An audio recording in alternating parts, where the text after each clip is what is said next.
Last time we built these super cheap and easy modular cave wall terrain pieces to lay out some epic modular caves for your D&D game.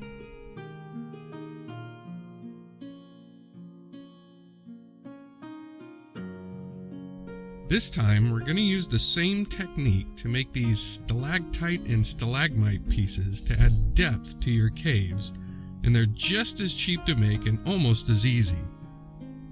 We start out the same way as before by cutting out our 3x4 inch bases and ceilings from foam core board and carving them into shape with beveled edges.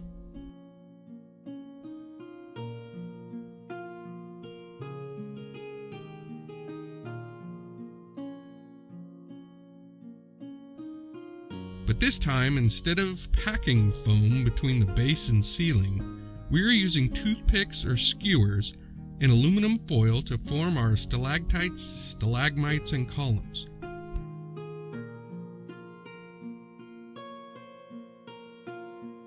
After carving out your foam core pieces, texture them by rolling a ball of aluminum foil over them. Then take a toothpick, select 2 or 3 spots on your base that are spread out and poke the toothpick into the foam. These are going to be the locations of the main columns that hold the base and top together.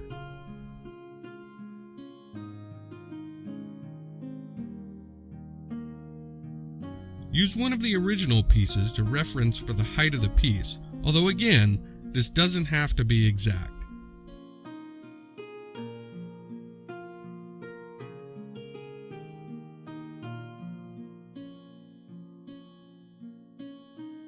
Snip off the sharp end of the toothpick and put it in one of your pre-poked holes in the base. With 2 or 3 toothpicks in place for the columns, place the top piece on and press it down to pierce the toothpicks into the top.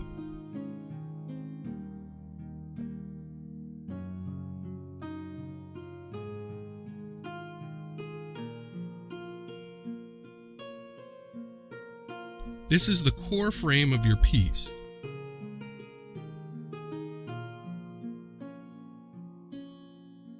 Secure the toothpicks in place on the base with hot glue using the top piece to guide them into place. Once the glue is dried, remove the top. Now we'll start building the stalagmites using aluminum foil.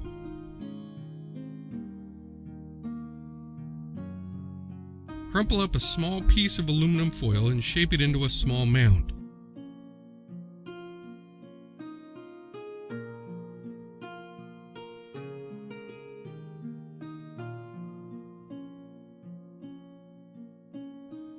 Flatten the base by pressing it on a hard surface.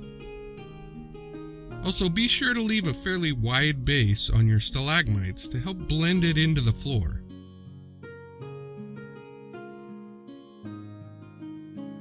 Put a small dab of hot glue down and attach your stalagmite.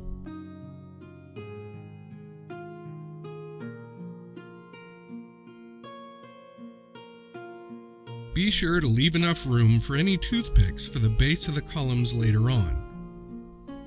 Make a bunch of these of various sizes and glue them to the base.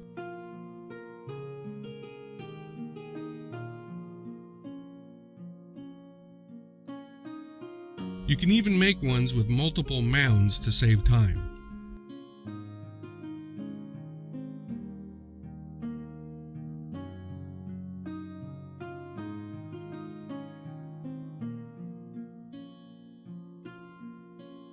Now for the columns, we'll make them similarly, except form your bases around a toothpick.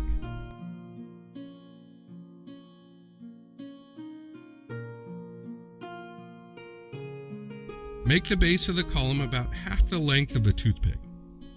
Slide the base off your toothpick, put a dab of hot glue on the column toothpick, and then slide your base down onto the hot glue.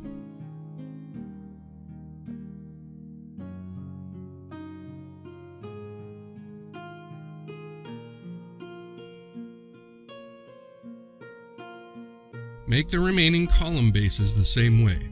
Build them on a toothpick, then slide them into place.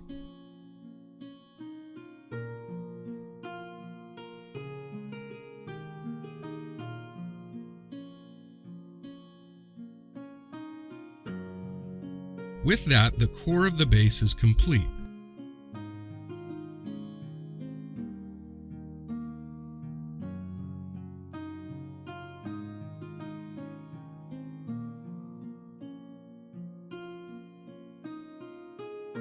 Now for the upper stalactites section of the columns. We'll make them the same way by wrapping aluminum foil around a toothpick, but these ones are much thinner and pointed.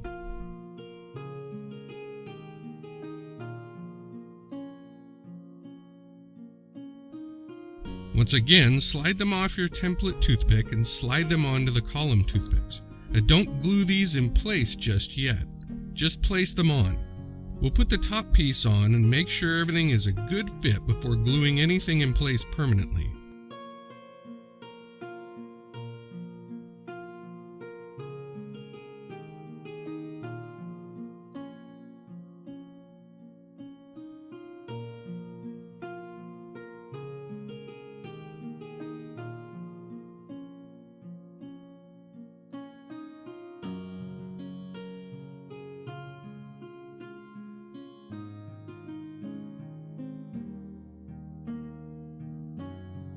For the stalactites that hang down but don't connect, poke a few toothpicks through the top piece where there are stalagmites on the bottom piece, but don't push them all the way down though. You don't want them to touch the stalagmites at the bottom.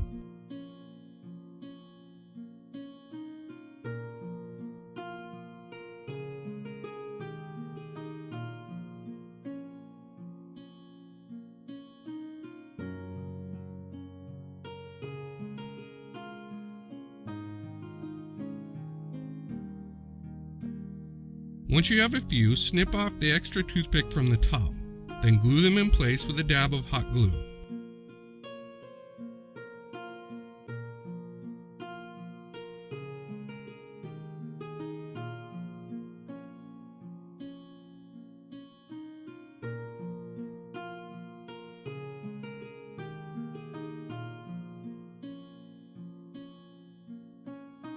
Now I tried a couple of different methods to add a little bulk to the stalactites. I tried adding foil. I just added hot glue to them. In the end, I think the hot glue worked best, although it was difficult to work with.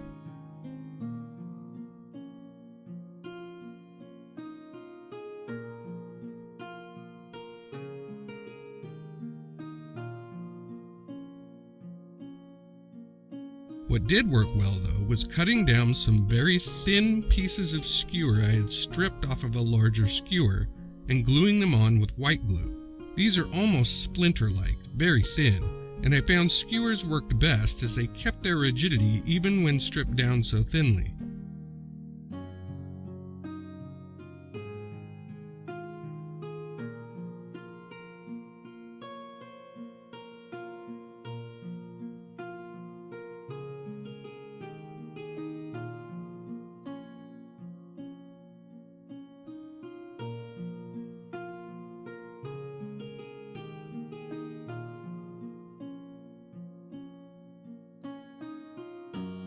With this method, you can add a lot of these little pieces quickly in a short amount of time. You just have to wait for the white glue to dry. But the final effect looks great with all these little stalactites hanging down.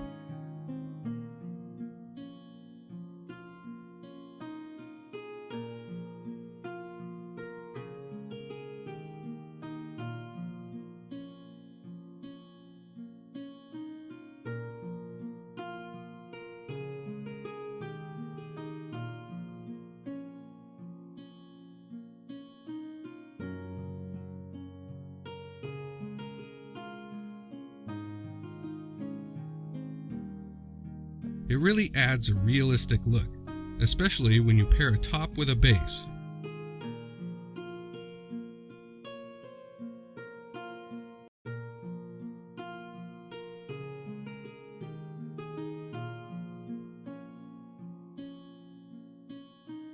Build a few more complete sets, top and base, until you have as many as you like.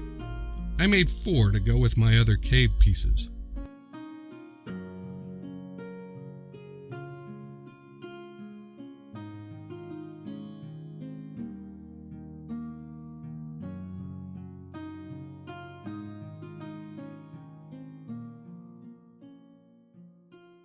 Now it's time for plaster. As with the regular cave pieces, we mix plaster, black paint, and a lot of water to get our plaster slurry.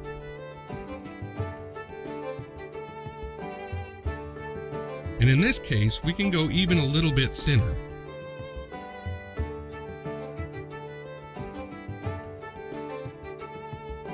Once your plaster is mixed up, prep the top pieces by plugging the holes where the pillars from the bases will connect with a couple of toothpicks. Then start pouring your plaster. I like to drip onto each of the toothpicks to try to coat each one.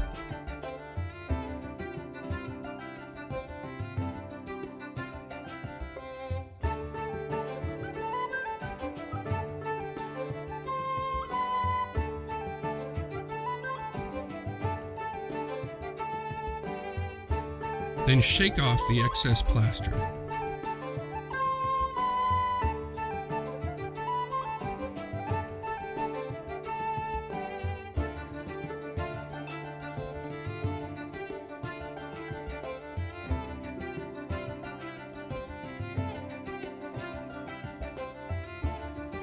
Coat all the top pieces first, giving them some time to set up a little bit.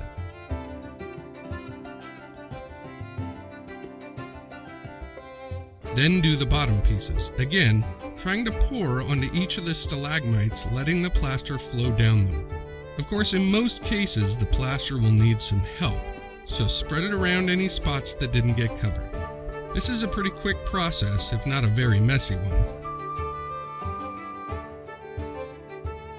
At this point, you can also attach the tops and bases together. I ended up not gluing them since there was more than enough plaster to stick them together.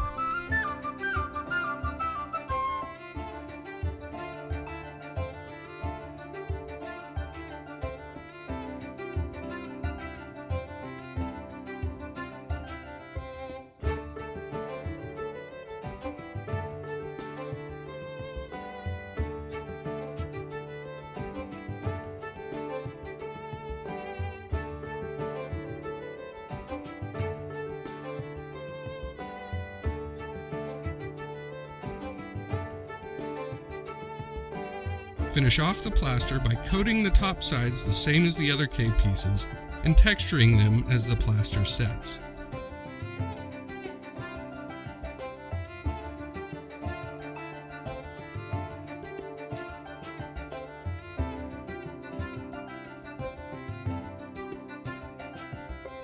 To paint, we do the same as before, starting with a muddy brown-gray splotched on, making sure to cover any spots where plaster didn't cover.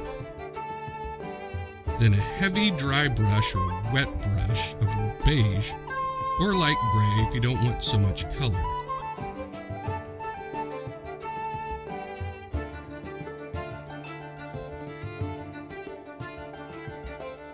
With these pieces, however, we need to take a little more time with a smaller brush, getting into all the little stalactites and stalagmites. And be generous here with your lighter tone to make the formations stand out.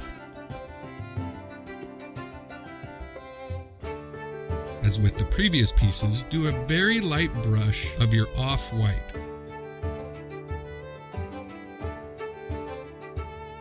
Add some bright colored wash for added detail.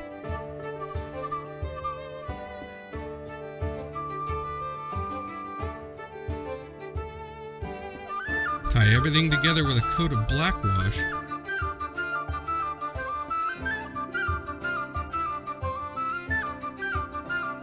And for me, the kicker is adding a gloss finish with fingernail polish to really make these stalagmites and stalactites look like they are dripping wet.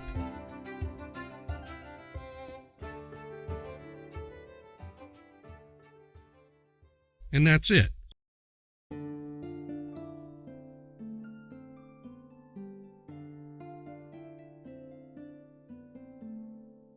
Now your cave settings for D&D can be really immersive and versatile with these pieces that add cover and can reveal hidden areas of your cave.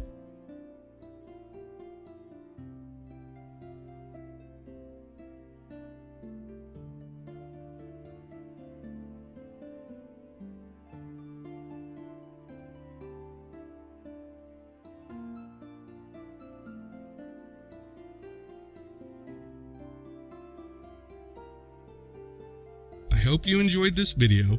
If so, give it a thumbs up, subscribe to see more. Thanks to my subscribers, and thanks to you for watching.